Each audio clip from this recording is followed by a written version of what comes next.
Bach333 box is split up into 4 main sections.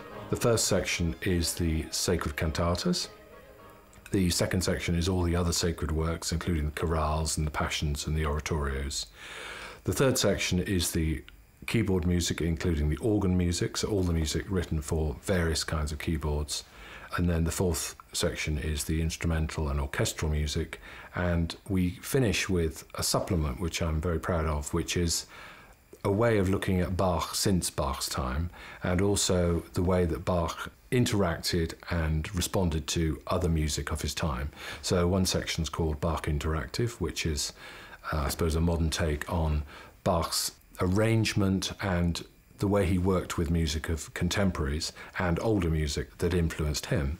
And then the other section called Bach After Bach, which is 8 CDs of Bach reinterpreted, influencing and being reworked, as it were, by composers from his sons, through Mozart, through Beethoven, through Brahms and Mahler, all the way up to Stokowski and Schoenberg and Stravinsky, and then into the world of other genres, for example jazz, where we've got a whole CD devoted to Bach's influence on the great jazz masters, from Stefan Grappelli to Jacques Lussier to Claude Bolling and George Shearing. Oscar Peterson's there.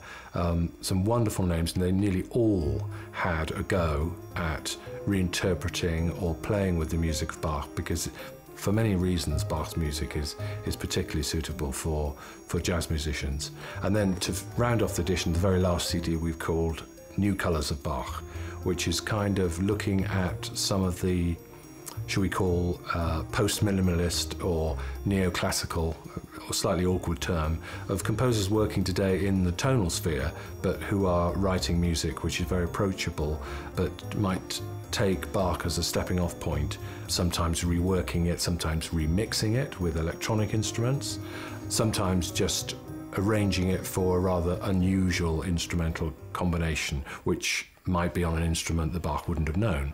So a sonority which he wouldn't have expected, but we can enjoy today when it's sensitively done.